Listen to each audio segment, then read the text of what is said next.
Jay Graydon here, and today we're going to talk about the marriage between analog and digital, which I guarantee you won't end up in a divorce. It's a real muffler sucker. Gotta love the canned laughter there, Paul. Thanks for adding that. I'm with Paul Rivera Jr. from Rivera, obviously, and Eric Klein from Line 6. He's not in the shot yet, but at any point these guys could enter the shot because we may be tweaking some things. Okay, so let's start from the beginning. When I got Pro Tools, I didn't want to give up my analog console, and the reason being is the digital audio with the analog warmth just makes more sense, and it sounds better. I mean, I've checked, recording into the box directly and mixing through the box versus using the analog console. The analog console, in my case, it's a Neve V2. It just warms things up, okay? This is a debatable subject, but in the case of what we're going to talk about next, it's not, okay? And now here's my best part of the video. Here are two companies that are almost in direct competition with each other on one level, but not at all on another. We're talking about Rivera. This is my signature Rake head amp, and it is analog, of course. And we're talking about Line 6, the Helix, which is digital. Now, it has amp modelers, but it also has hundreds of effects.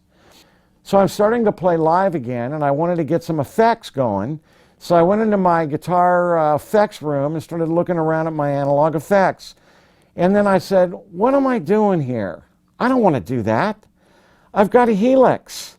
Why don't I use the Helix for the effects and the Rake amp for the amp? Now I get the best of two worlds.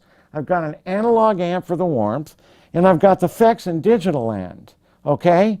Now some may think, why don't I use all analog effects? I'm going to give you a bunch of reasons why I don't want to. Number one, cables and plugs are the worst offender to sonics there are. And you get a bunch of those plugs and cables in a row, and you're just constantly adding 2K to the signal, just getting this hashy type of sound.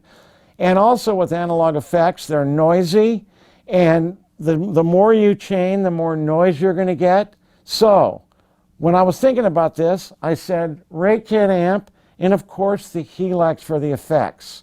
We only have a 4-wire cable system here. There's actually a couple other things added, but it's still a very basic wired system, and I'm using Monster cable, which to me is the best of the best, with the best connectors, and I'm getting the best of both worlds.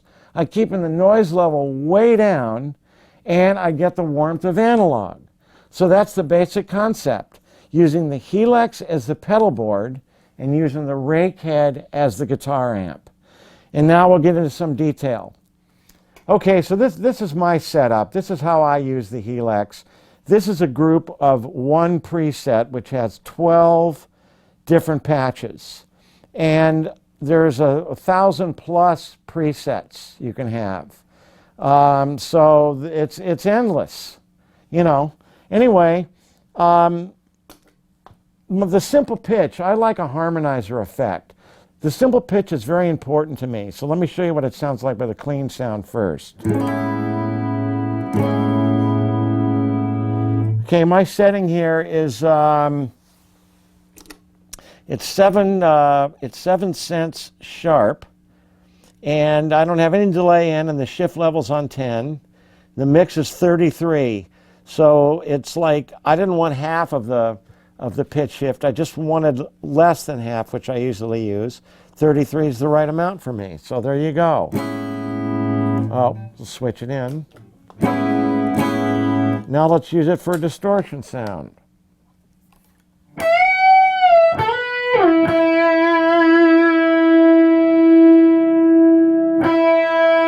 Perfect for my use. Okay, let's go to the next effect that I use called Plasti Chorus.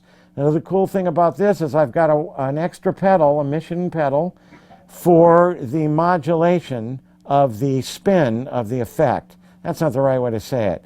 For the speed of how the chorus is going to run. That's pretty cool, man. Anyway, you get the drift. Next effect is, I call it the Stomp Box cheese, but it's anything but cheese. So let's go to distortion, and we're going to kick that in, and here we go.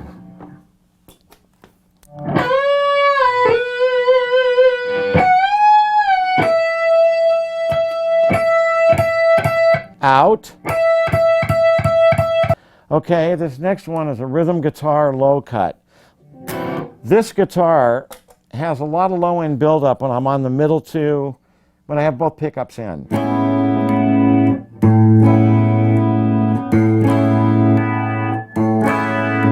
Even on the front pickup. So I've got a rhythm guitar low end cut, is what it's called basically.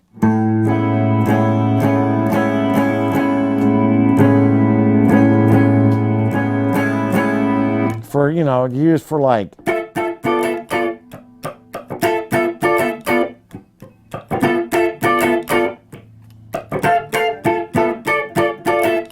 so anyway, that's very cool to have. Here's a beautiful sounding chorus, and it's just the stock chorus. Let me do that again. This is just the stock chorus. It's beautiful.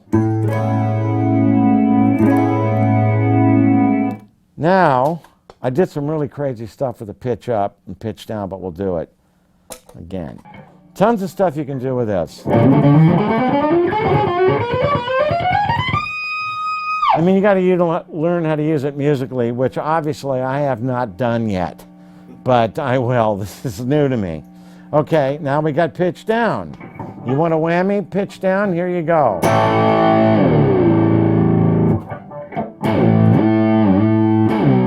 You can also use it with lines.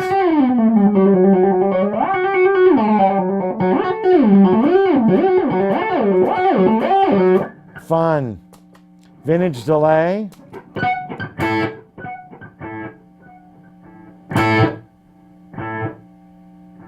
You know, you can, of course, you can tap for the delay amount.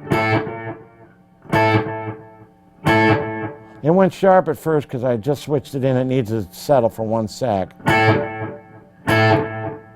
Got some reverb room. No, we went with room. Beautiful sounding. And I've left the most strangest one for last. This is a synth with a compressor. This is basically oscillator. It's a synth, and we have a compressor behind it to actually control it, give it a little bit more control. This can get so weird and cool. Let's start with the cool part first.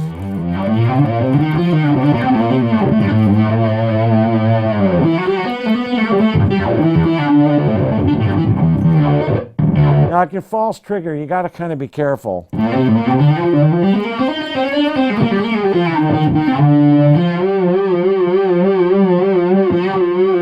one of the things I love is if I was smoking weed, I don't do that anymore, but if I was smoking weed, I'd be doing this all night long.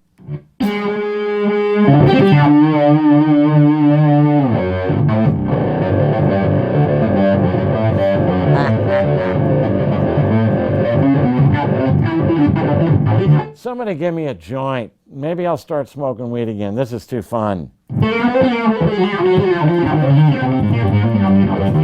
I was kidding about the joint. I'm done with weed.